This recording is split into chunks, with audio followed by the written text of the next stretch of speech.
This is a Code Ninja Security Advisory. We are now tracking CVE 2026-22719. All right, listen up. The intel coming in is crystal clear. This is not some theoretical threat. We've got an active, ongoing attack campaign that is targeting a critical vulnerability in enterprise infrastructure. The window you have for preventative action, well, it's closing, fast. So, we're initiating Phase 1 of this briefing, the 0 day. Our focus right now is on immediate threat identification and containment. So what are we looking at? The threat is an unauthenticated remote code execution vulnerability in VMware Operations. Let's be absolutely clear what this means.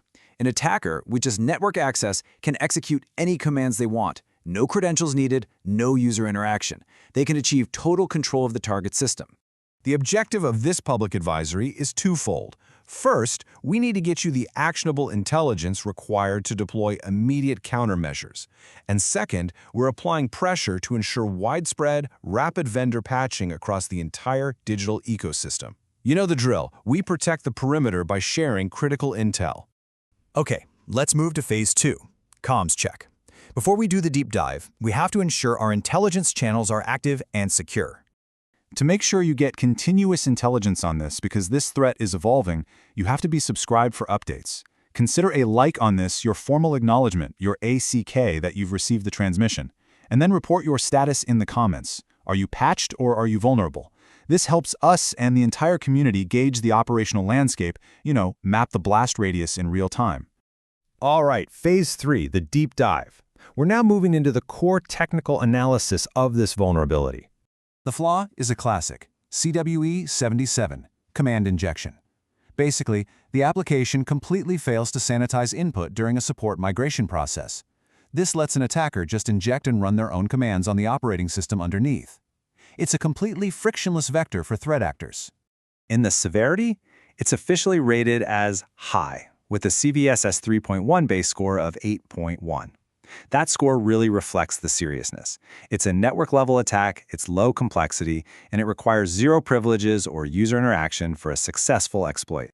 This right here, this is the blast radius.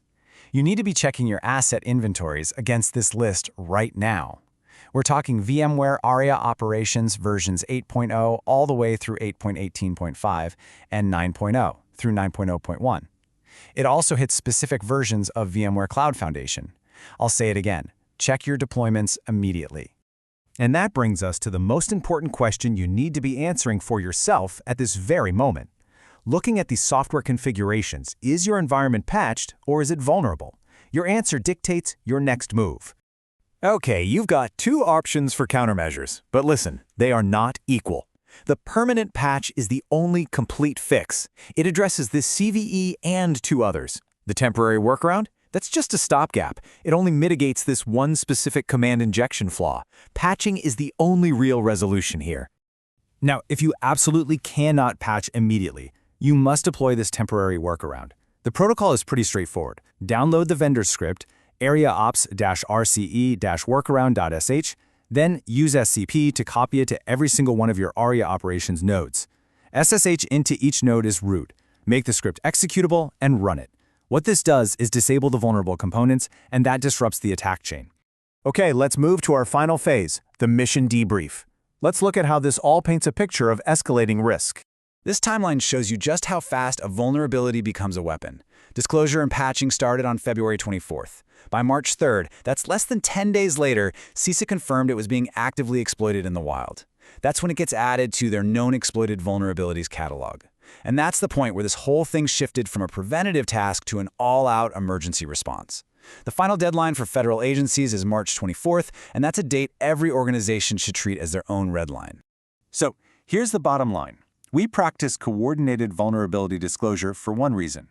You, the defenders, have a right to know when your systems are at risk.